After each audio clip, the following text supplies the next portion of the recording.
पर्व न्यूज। आरंभ एका नव्या पर्वाचा। तुम्हाला खूप आवडते, माझ्याबरोबर चल, असं म्हणत आरोपीने एका 35 वर्ष विवाहित महिलेचा हात धरून विनयभंग केला।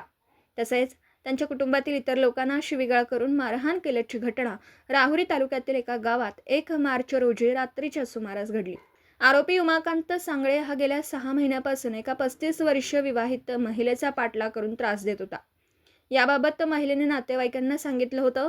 1 मार्च रोजी रात्री 8 वाजण्याच्या दरम्यान पीडित महिला घरासमोर उभ्या होत्या। तेथे आरोपी दारू पिऊन आला आणि महिलेचा हात धरून मला म्हणाला की तू मला खूप आवडते, माझ्या बरोबर चल। तेव्हा महिलेने त्याचा हात झटकला व मोठमोठ्याने आरडाओरड केली। तेव्हा महिलेचा मुलगा, सासू सासरे व भाया तेथे आले।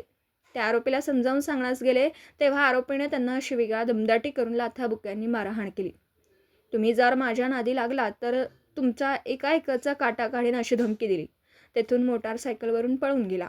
घटनेनंतर पीडित महिलेने राहुरी पोलीस ठाण्यात धाव घेऊन आरोपी उमाकांत सांगळे राहणारे शेटेवाडी, देवळाली प्रवरा, तालुका राहुरी याच्यावर विनयभंग, शिवीगाळ, दमदाटी, मारहाण व धमकी दिल्याचा गुन्हा दाखल केला। पुढील तपास पोलीस निरीक्षक संजय ठेंगे यांच्या मार्गदर्शनाखाली सुरू आहे। पुणे शहरातील आणि जिल्ह्यातील महत्त्वाच्या आणि ताज्या बातम्या पाहण्यासाठी आजच आमच्या आरंभ पर्व न्यूज चॅनलला YouTube वर सबस्क्राइब करा आणि बेल आयकॉन प्रेस करा।